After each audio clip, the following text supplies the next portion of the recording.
Hello everyone. Today I'm gonna explain you last diagram in concave mirror. Children, already I told you concave mirror is also known as converging mirror.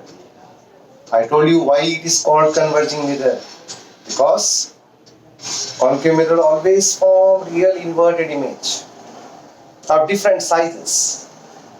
Only one time it forms virtual and erect image. In my previous videos, so far I have explained you, we have drawn 5-ray diagram at various positions. Starting from infinity, we have moved the object beyond center of curvature, at center of curvature, between center of curvature and focus, at focus. In my previous video, I explained you object placed at focus. Image was formed at infinity. So children, concave mirror is a converging mirror. It always forms real inverted image of different sizes. Object placed at infinity, beyond center of curvature, at center of curvature, between C and F, and at the focus. A different position. The nature of the image till focus is real inverted of different sizes. Point size, diminish, same size, and enlarge image.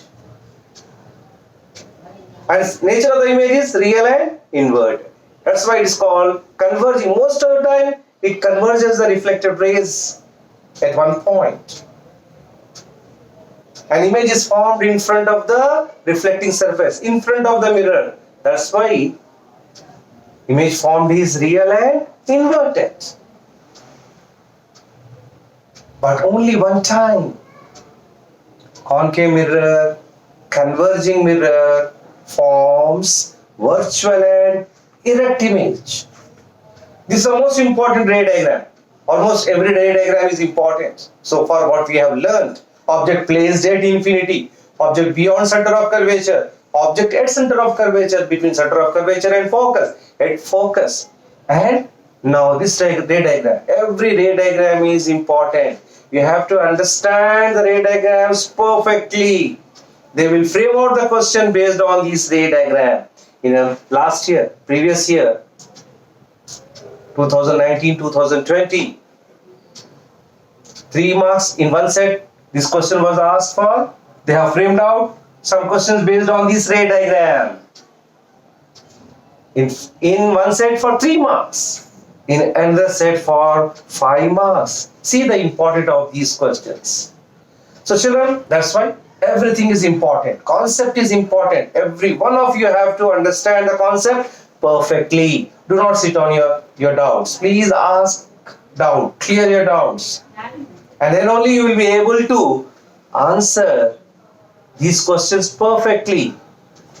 Now, in this ray diagram, children, the object is placed between pole and focus. We know what is focal length. Distance measured from pole of the spherical mirror to the focus of the spherical mirror is called focal length.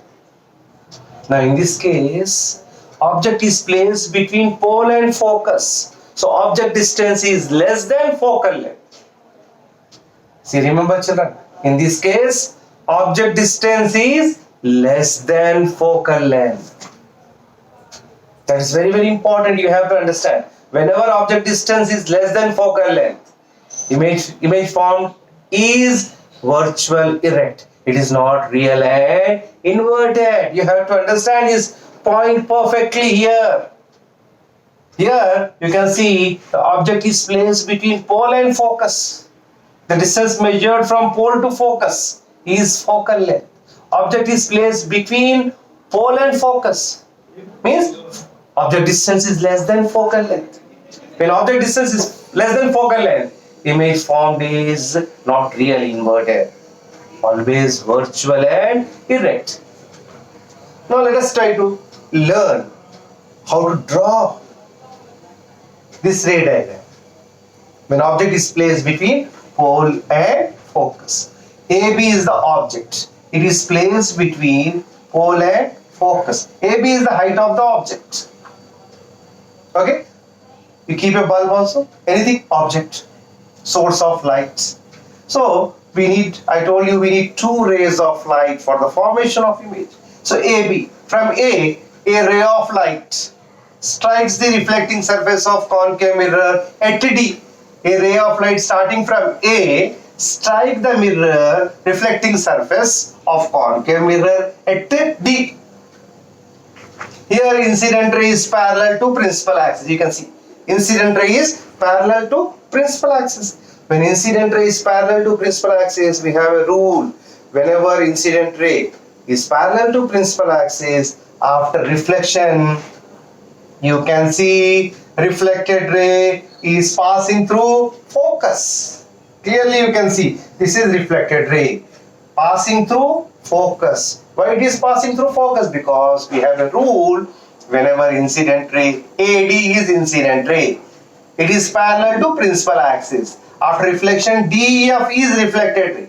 You can see DEF is reflected ray. It passes through focus.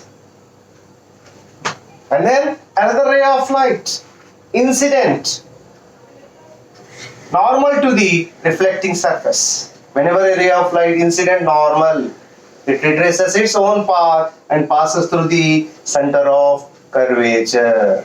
These two are reflected rays. If two reflected rays are parallel to each other, in our previous ray diagram we learned that they will meet at infinity. But in this diagram you can see these two reflected rays, they are not meeting at a point. Are these two reflected rays are meeting at a point?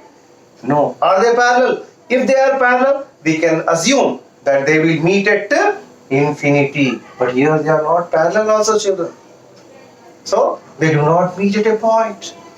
You see, these two reflected rays, they are not parallel to each other. Hence they do not meet at infinity. Then, as they are not meeting at a point here, it may not be a real image. If you produce these reflected rays back of the mirror, this is the object. A is the object. The image of the object is formed at A dash, which is formed behind the mirror. It appears to have come from A dash. If you keep your eye here and see the image of the object, what you can see, children? The image of the object A appears to have come from behind the mirror, A dash. A dash image is formed at A dash, which is behind the mirror. It appears to have come from A dash. The image of the object A is A dash. A dash, it appears to have come from behind the mirror. Why here? Because the two reflected rays are not meeting at a point. They appears to have come from A dash. A dash is the formation of image. Image appears to have come from A dash. Image of the object A is A dash. It is formed behind the mirror.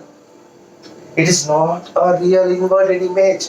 Why we are saying it is not a real inverted image? Because image is formed behind the mirror. If image is formed in front of the mirror, I told you it is real and inverted. Why in this case it is not real inverted? Because the two reflected rays are not actually meeting at a point. Hence, it is not a real and inverted image. It appears to have come from behind the mirror. The image of the object A is A dash. Appears to have come from behind the mirror.